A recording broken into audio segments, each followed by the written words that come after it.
ইসমতে আম্বিয়া মানে নবীগণ নিষ্পাপ এবং সাহাবায়ে কেরামকে মেয়ারে হক বা সত্যের মাপকাঠি, এই দুইটা বিষয়ে তিনি সমালোচনা করেছেন। মানেন মৌলানা আশরাফ আলী থানভী সাহেব রাদিয়াল্লাহু আনহু রহমতুল্লাহ আলাইহি আর ভাই স্লিপার প্যান্ট তো দিতেই পারি, তবে মোটামুটি আরবি কিছু জানি। রহমতুল্লাহ আলাইহি রাদিয়াল্লাহু আনহু সাহেব সাহাবী। ঠিক আছে, আপনারা সবাই জামা কাপড় মৌলানা, আর কি আমরা কোট শুট করে মৌলানা। দ্বিতীয় হচ্ছে শাইখুল ইসলাম হযরত মাওলানা হুসাইন আহমদ মাদানী রহমতুল্লাহ আলাইহি। তাদের সবার অভিমত হচ্ছে এই বক্তব্য যদি মোল্লা মওদুদী সাহেবের না হয়ে থাকে ঠিক আছে, যদি প্রতিষ্ঠিতভাবে হয়ে থাকে তাহলে আপনাদের বক্তব্য প্রয়োজন। সেই হিসাবে তারা বাংলাদেশে তো রীতিমতো আমাদের মুরব্বী মোল্লা মহিবুল্লাহ বাবুনগরী পরিষ্কার বক্তব্য দিয়েছেন যে জামাতে ইসলামী কোনো ইসলামী দল নয় এবং তারা ইসলামের ক্ষতি করছে। এখন স্বরাষ্ট্রমন্ত্রী তিনি এখানে জামাত ইসলাম যে ইসলামী দল নয় এবং মওদুদীবাদ যে একটা ফিতনা, এইটার একটা প্রমাণ দিতে গিয়ে তিনি আশরাফ আলী থানভী তারপরে আরো কিছু মাওলানার নাম বললেন। স্বরাষ্ট্রমন্ত্রীর এই বক্তব্যের পরে এই অঙ্গনে ব্যাপক একটা শোরগোল পড়ে গেছে, তাদের ভিতরে খুশির বন্যা বয়ে গেছে যে স্বরাষ্ট্রমন্ত্রী তিনি জামাতকে ধরেছেন, জামাতকে উলঙ্গ করে দিয়েছেন, খুব ভালো হয়েছে, আমাদের কাজটি তিনি করে দিয়েছেন। এবং তারা এই উল্লাস প্রকাশ করতে গিয়ে স্বরাষ্ট্রমন্ত্রীকে একজন আলেম হিসেবে মেনে নিয়েছে। 5 বছরে জামাত ইসলামের কাপড় চোপড় খুলে ফেলতে চায় জমিয়ত সভাপতি জনাব ওবায়দুল্লাহ ফারুকী সাহেব। আপনি কাপড় খুলে ফেলতে চাচ্ছেন? গত 16 বছর আপনি আওয়ামী লীগের কারো কোনো কাপড় খুলতে পেরেছেন? রাস্তায় একটা হুঙ্কার দিয়ে বক্তব্য দিয়েছিলেন। বিএনপি কে খুব ভালোবাসেন, বেশ ভালো কথা। আমি তো বাংলাদেশের ম্যাক্সিমাম বিএনপি কে যে আলেমরা এখন ভালোবাসে, আমি সবার কাপড় উদ্লা খুলে একেবারে খুলে তারপরে প্রমাণ করে দিতে পারবো যে এই প্রত্যেককে ছিল আওয়ামী লীগের দালাল।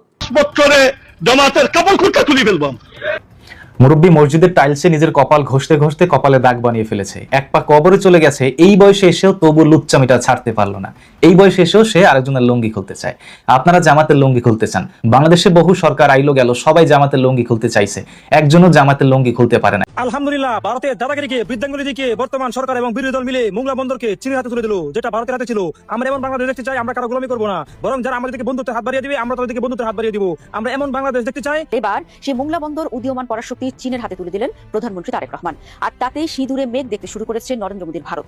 বাংলাদেশে উত্তরে চীনের প্রবেশ ঠেকাতে দিল্লি যখন ব্যতিব্যস্ত, ঠিক তখনই তারেক রহমানের হাত ধরে দেশের দক্ষিণে নাটকীয়ভাবে এন্ট্রি নিচ্ছে বেইজিং। মন্ত্রী তারেক রহমানের চায়না সফর শেষ হতে না হতেই চায়না থেকে বড় খবর পেল বাংলাদেশ। চায়না থেকে এবার এমন এক সুখবর এসেছে যা শোনার জন্য কোটি কোটি বাংলাদেশিরা অপেক্ষা করছিলেন। কি সেই সুখবর? এই সুখবরের বিষয়ে অবশেষে চীনের কাছ থেকে এক বড় ধরনের ঐতিহাসিক বিজয় লাভ করে নিতে সক্ষম হলো বাংলাদেশের সাহসী প্রধানমন্ত্রী তারেক রহমান। এই রাজনীতিতে এই মুহূর্তে ঘটে গেল সবচেয়ে বড় এবং চাঞ্চল্যকর এক ভূমিকম্প, যে খবরের কম্পনে রীতিমতো থরথর করে কাঁপছে নয়াদিল্লির সাউথ ব্লক। বিগত দিনগুলোতে ভারতের একের পর এক একচেটিয়া আধিপত্যকে সম্পূর্ণ ধূলিসাৎ করে দিয়ে বাংলাদেশ এবার এক মাস্টার স্ট্রোক দিল, যা ভারতের কাছে রীতিমতো এক কূটনৈতিক দুঃস্বপ্ন। দাদা বাবুরা কেমন? মংলা সমুদ্র বন্দর তো হাতছাড়া হয়ে গেল, এখন তো চীনের হাতে চলে গেল। হ্যাঁ, চীন মাত্র ঢুকছে, আর অনেক কিছু তো বাকি। আপনাদের 7 সিস্টার নিয়ে একটু চিন্তা করেন। বাংলাদেশের হাত ধরে এবার সরাসরি বঙ্গোপসাগরে পা রাখতে চলেছে চীন। মোংলা বন্দরে চীনের বিনিয়োগ, বাংলাদেশের লাভ এবং ভারতের উদ্বেগ কতটা বাস্তব? আসসালামু আলাইকুম দর্শক, নতুন একটা ভিডিওতে সবাইকে স্বাগত।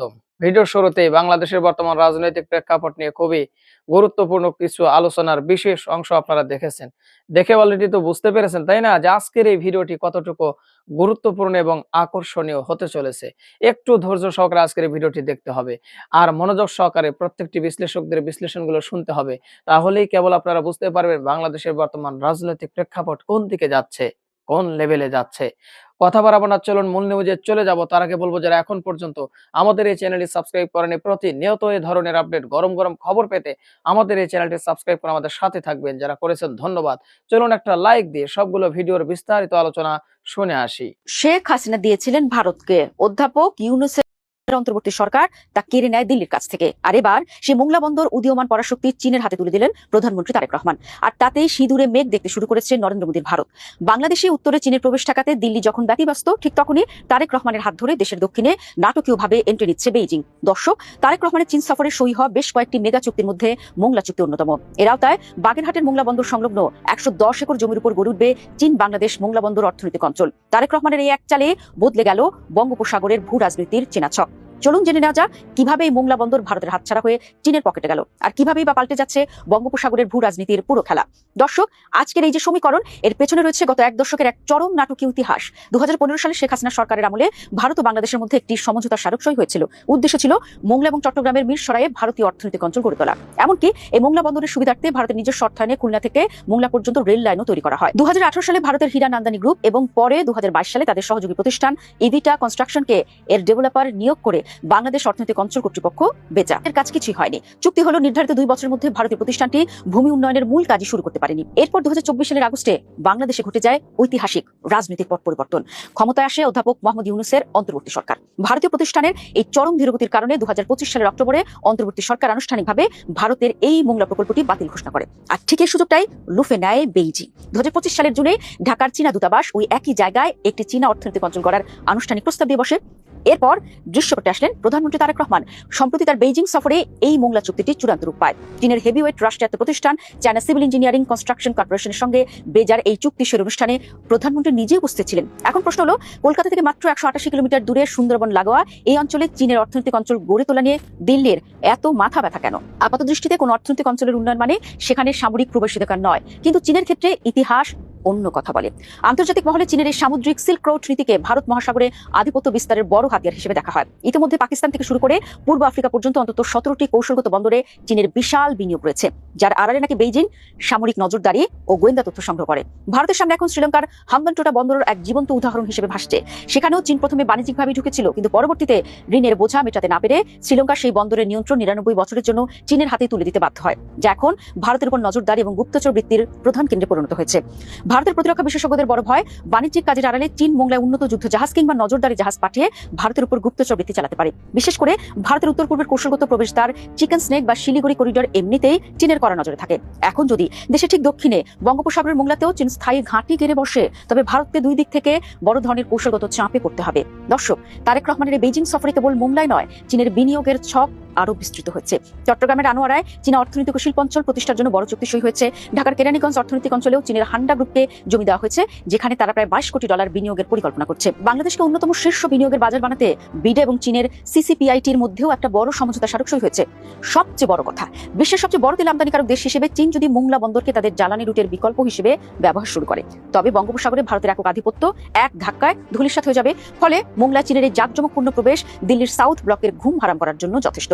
সব মিলিয়ে স্পষ্ট, বাংলাদেশ এখন দিল্লির চেয়ে বেইজিং এর বড় অঙ্কের বিনিয়োগ আকর্ষণের দিকেই বেশি কৌশলগত মনোযোগ দিচ্ছে। আর সফর শেষ হতে না হতেই চায়না থেকে বড় খবর পেল বাংলাদেশ। চায়না থেকে এবার এমন এক সুখবর এসেছে যা শোনার জন্য কোটি কোটি বাংলাদেশিরা অপেক্ষা করছিলেন। কি সেই সুখবর? এই সুখবরের বিষয়ে বিস্তারিত জানিয়ে নিউজ প্রকাশ করেছে দ্য বিজনেস স্ট্যান্ডার্ড। এখানে যা খবর এসেছে ভিউয়ার্স, এই খবর সত্যি অনেক অনেক বেশি ভালো লাগার খবর। এখানে আপনারা যখন হেডলাইনটা শুনবেন, তখনই আপনাদের অন্যরকম একটা ভালো লাগা শুরু হয়ে যাবে। এরপর মনোযোগ সহকারে ভিডিওটা দেখবেন। বাংলাদেশে $9.21 বিলিয়ন মার্কিন বিনিয়োগের প্রস্তাব 11 চীনা কোম্পানির। ওরে বাপ রে, $9.21 বিলিয়ন।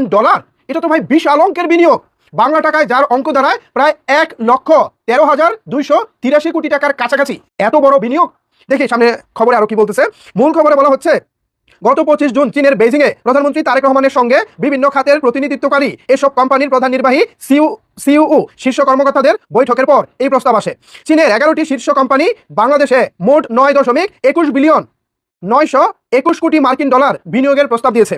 গত 25 জুন চীনের বেইজিং এ প্রধানমন্ত্রী তারেক রহমানের সঙ্গে বিভিন্ন খাতের প্রতিনিধিত্বকারী এসব কোম্পানির প্রধান নির্বাহী সিইও শীর্ষ কর্মকর্তাদের বৈঠকের পর এই প্রস্তাব আসে। দ্য বিজনেস স্ট্যান্ডার্ড টিবিএস এর কাছে কোম্পানি ভিত্তিক এই বিনিয়োগের প্রস্তাবের একটি নথি এসেছে। বিনিয়োগের এই বিশাল অঙ্কের বিষয়ে বাংলাদেশ বিনিয়োগ উন্নয়ন কর্তৃপক্ষের বিডা নির্বাহী চেয়ারম্যান চৌধুরী আশিক মাহমুদ বিন হারুন টিবিএসকে বলেন, এই বিনিয়োগ প্রস্তাব তাদের কোম্পানিগুলোর পক্ষ থেকে দেওয়া হয়েছে। আমরা এখনো এগুলোর কোনো যাচাই বাছাই করিনি, তাই এই বিনিয়োগ আসার সম্ভাবনা বা নিশ্চয়তা সম্পর্কে আমরা এখনই গ্যারান্টি দিতে পারছি না। উল্লেখ্য, গত 25 জুন বেইজিংয়ে অনুষ্ঠিত ওই বৈঠকে চীনা বিনিয়োগকারীরা বাংলাদেশের বিভিন্ন খাতে দীর্ঘমেয়াদী বিনিয়োগের আগ্রহ প্রকাশ করেন। তবে সরকারের পক্ষ থেকে এখন এই প্রস্তাবগুলো যাচাই বাছাইয়ের প্রক্রিয়া অনুসরণ করা হবে বলে জানা গেছে। ভাই রে ভাই, এইটা তো আমাদের বাংলাদেশের জন্য দারুণ দারুণ দারুণ খবর। $9.21 বিলিয়ন, বাংলা টাকায় যার অঙ্ক দাঁড়ায় 1,13,283 কোটি টাকা। এরকম একটা বড় বিনিয়োগ চীনের বিভিন্ন প্রতিষ্ঠানের প্রতিশ্রুতি অনুযায়ী যদি সত্যি সত্যি তারা বাংলাদেশে ইনভেস্ট করে অর্থাৎ বিনিয়োগ করে, তাহলে বুঝতে পারতেছেন বাংলাদেশের জন্য এটা কত বড় প্লাস পয়েন্ট হতে চলেছে। প্রধানমন্ত্রী তারেক রহমান সদ্য চীন থেকে দেশে ফিরেছেন এবং দেশে ফিরেছেন মাত্র 2 দিন হয়েছে। 2 দিন যেতে না যেতেই এত বড় সুখবর, সত্যি আমাদের বাংলাদেশিদের জন্য এই মুহূর্তে মন ভালো করে দেওয়ার মতো খবর। খুব ভালো লাগছে খবরটি শুনে। আশা করি এই খবরটি আপনারা বেশি বেশি করে শেয়ার করে দিবেন, কারণ এটা আমাদের বাংলাদেশের জন্য এই মুহূর্তে অনেক বড় প্রয়োজন। বিকজ আমাদের অর্থনীতির অবস্থা খুব একটা ভালো না, বিদেশি বিনিয়োগ নাই, দেশীয় কর্মসংস্থান খুব একটা হচ্ছে না। এই যখন অবস্থা, তখন চায়না থেকে এত বড় বিনিয়োগ সত্যি আমাদের জন্য, আমাদের অর্থনীতির জন্য, বর্তমান বা বাংলাদেশের পরিস্থিতির জন্য অনেক অনেক বেশি উপকার আসবে বলেই অন্তত আমার মনে হচ্ছে। এই 5 বছরে জামাতের কাপড় খুঁটটা তুলে ফেলবাম। মুরব্বী মসজিদের টাইলসে নিজের কপাল ঘষতে ঘষতে কপালে দাগ বানিয়ে ফেলেছে। এক পা কবরে চলে গেছে, এই বয়সে এসেও তবু লুচ্চামিটা ছাড়তে পারলো না। এই বয়সে এসেও সে আরেকজনের লুঙ্গি খুলতে চায়। আপনারা জামাতের লুঙ্গি খুলতে চান, বাংলাদেশে বহু সরকার আইলো গেল, সবাই জামাতের লুঙ্গি খুলতে চাইছে, একজনও জামাতের লুঙ্গি খুলতে পারে নাই। আপনারা জামাতের লুঙ্গি খুলতে চান, অথচ আপনাদের দলের একজন কর্মী হাফেজ সৈয়দ নাইম আহমেদ, যাকে ফাঁসির রায় দিয়েছে বিনা অপরাধে, তার জেলের তালাটা খুলে তাকে বের করে নিয়ে আসতে পারেন না, অথচ আপনারা জামাতের লুঙ্গি খুলতে চান। আপনারাই একজন আলেম আরেকজন আলেমের পিছনে এমন ভাবে লাগেন, তাদের লুঙ্গি এমন ভাবে টেনে খুলতে চান, যেটা ইহুদি খ্রিস্টান ভিন্ন ধর্মীরাও মুসলমানদের লুঙ্গি এমন ভাবে টেনে খুলতে চায় না। আপনারা জামাতের কাপড় খুলতে চান, অন্যদিকে ভারতে আপনাদেরই মুসলিম ভাইদের কাপড় খুলে নিচ্ছে উগ্রবাদী হিন্দুরা। আপনাদের কোনো কর্মসূচি নাই। জানিয়ে রাখা ভালো, যারা এই মুহূর্তে ভিডিওটি দেখছেন আপনাদের জ্ঞাতার্থে জানাচ্ছি, 1947 সালে যখন এই ভারতীয় উপমহাদেশ ধর্মের ভিত্তিতে বিভক্ত হয়ে যায়, যখন ভারত এবং পাকিস্তান রাষ্ট্রের জন্ম হয়, তখন একটা মুসলিম গোষ্ঠী সে ভারত বিভক্তের বিরুদ্ধে দাঁড়িয়েছিল, আর সেটা হচ্ছে জমিয়তে উলামায়ে হিন্দ, যেটা বাংলাদেশে বর্তমানে জমিয়তে উলামায়ে বাংলাদেশ। তারাই তখন ভারত বিভক্তের বিরুদ্ধে দাঁড়িয়েছিল, এবং তখন যারা ভারতে থেকে গিয়েছিল তাদের লুঙ্গি আজকে খুলিয়ে দিচ্ছে ভারতের উগ্রবাদী হিন্দুরা। একটাবার শুধু চিন্তা করেন, অথচ তারা বাংলাদেশে বসে জামায়াতের লুঙ্গি খুলতে চায়, তারা বাংলাদেশে বসে জামায়াতের লুঙ্গি খুলতে চায়, অথচ তাদেরই একজন কর্মী হাফেজ সৈয়দ নাইম আহমেদ তার জেলের তালা খুলে তাকে বের করে নিয়ে আসতে পারে না। এবং তাদের বক্তব্য হচ্ছে এই সরকার থেকে তারা কি পেলো বা না পেলো সেটা বড় কথা নয়, বড় কথা হচ্ছে তারা জামায়াত নামক একটা সাইক্লোনকে থামিয়েছে। অথচ যেই সরকারের সাথে বা যেই দলের সাথে তারা জোট করেছে, সেই সরকারের এমপি মন্ত্রীরা একই মামলা থেকে খালাস পেয়ে যায়, যেই মামলায় তাদের একজন কর্মী হাফেজ সৈয়দ নাইম আহমেদের ফাঁসির রায় হয়ে যায়।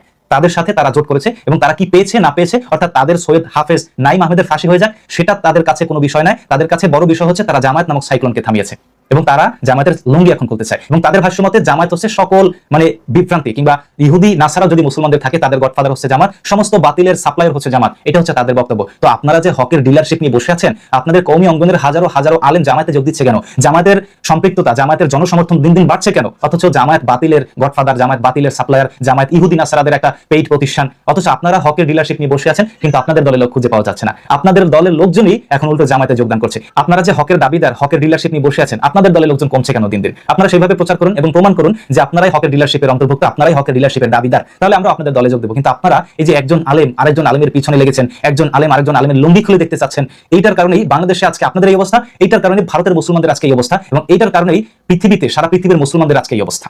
ভারতের অযোধ্যার রাম মন্দিরে ভগবানের তহবিলে টাকা লুটের এক চাঞ্চল্যকর অভিযোগ উঠেছে। উন্নয়ন প্রকল্পের 1400 কোটি রুপি ও সোনারূপা গায়েবের এই ঘটনায় ক্ষুব্ধ হিন্দুত্ববাদী শিবিরের শীর্ষ নেতারাই। কিন্তু দলের ভেতর থেকে এই যখন চুরির এমন বিস্ফোরক দাবি, তখন এই মহাদুর্নীতি নিয়ে মুখে কুলু পেটে বসেছেন দেশটির প্রধানমন্ত্রী নরেন্দ্র মোদী ও স্বরাষ্ট্রমন্ত্রী অমিত শাহ। বিস্তারিত জানাচ্ছেন মেহেদী হাসান।